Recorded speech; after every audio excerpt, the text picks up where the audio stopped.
Hey there, my name is Joe Valdes. I'm one of the teachers here at the San Jose Academy of Music, here in glorious, sunny San Jose, California. And this is the first video in our first ever video series called Fearless Theory, where I'll be teaching you how to become a fearless music theory expert. If this is your first time ever trying to learn anything about music theory, this video is just for you.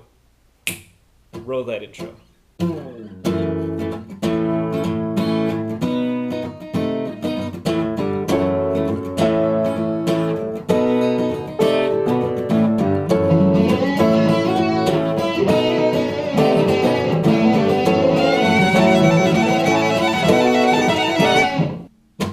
So today, I'm going to be teaching you one of the most important things you'll need to know for the rest of your musical journey. Welcome to Music Nerd World. You're about to embark on an adventure of musical terms that only musicians understand. One of the most important concepts in understanding a piece of music is the distance between any two notes in that said piece of music. Mary had a little lamb. Here's what musicians would call a C chord, and we've got three notes.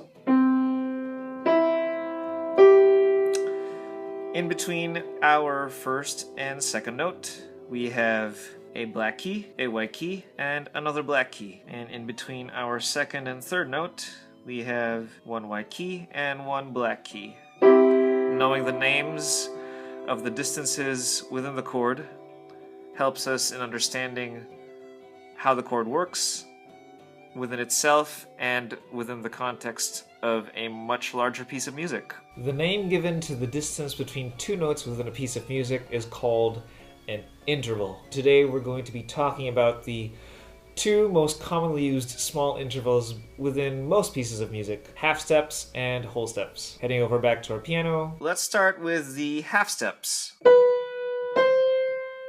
This right here is an example of a half step. And on the piano you get the sound of a half step as long as you play any two keys that are right next to each other. So a half step can occur between two adjacent white keys. Same thing can happen here as well. But the idea is the same. You get the sound of a half step as long as you press down on any two keys that are adjacent, right next to each other. That means a half step can also happen when you press from black to white, such as here, and white to black. And you can play half steps literally anywhere on the piano.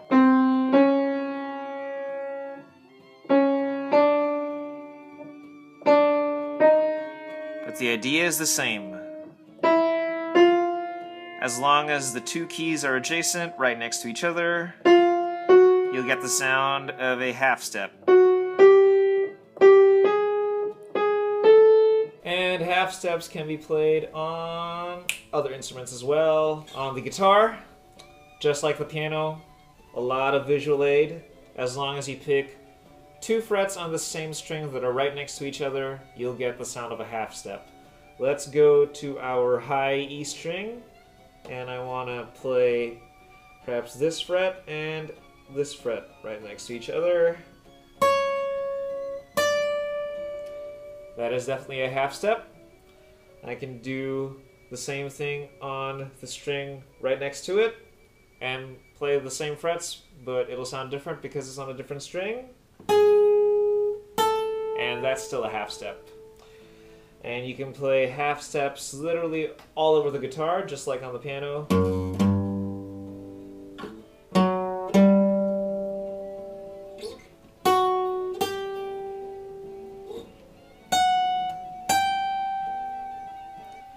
But the idea is the same.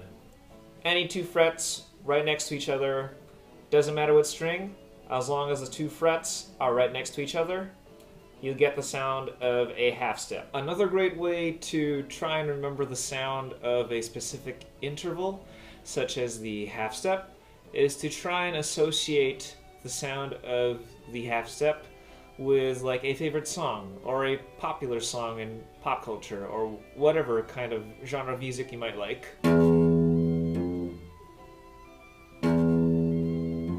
I'm not gonna play more than that. I don't want the San Jose Academy of Music to be sued for copyright infringement. Okay, now it's time for the whole steps. So on the piano, you get the sound of a whole step by counting 2 keys up from your starting key. For example, let's say this is my starting key. All I need to do to figure out my whole step is to count 2 keys. 1, 2, and if I play them one after the other, that is the sound of a whole step. I can do the same thing with this key. I count 2 keys up. 1, 2. Play them one after the other, and I get my whole step once again.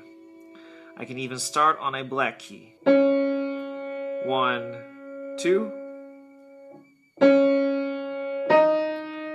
And I get my whole step once again. You can get a whole step by playing from white to white, skipping a black key, white to white, skipping a black key. You can get the sound of a whole step by playing black to black, skipping that white key, black to black. And you can get the sound of a whole step by playing black to white. Skipping this white key, you get a black to white whole step. And you can play white to black as well. Skipping this white key, you get the sound of a whole step, white to black key. One other way to think about the concept of the whole step is to think of it as a combination of 2 half steps. This is best illustrated when played on the guitar. So if you recall, a half step sound is the sound of 2 frets right next to each other. So those are 2 frets on the high E string, literally right next to each other. These 2, right here. If you want to get a whole step starting on the same starting note, so that was our starting note for the example half step, I now have to think 2 half steps up in the same direction instead of just 1 half step away. So meaning 1, 2. So if we play our starting note and then our second note is 2 half steps away, therefore we create a whole step. Now if we want to associate a tune with the sound of a whole step, one good tune to use for that would be the tune Autumn Leaves, the jazz standard, because that tune's melody begins with a whole step.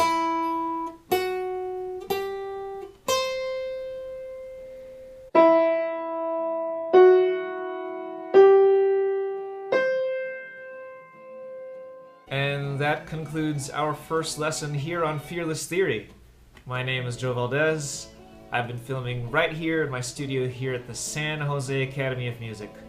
Please consider subscribing to our YouTube channel if you enjoyed what you just watched, and I'd also love to see you here, learning with us at the San Jose Academy of Music. Glorious, sunny San Jose, California.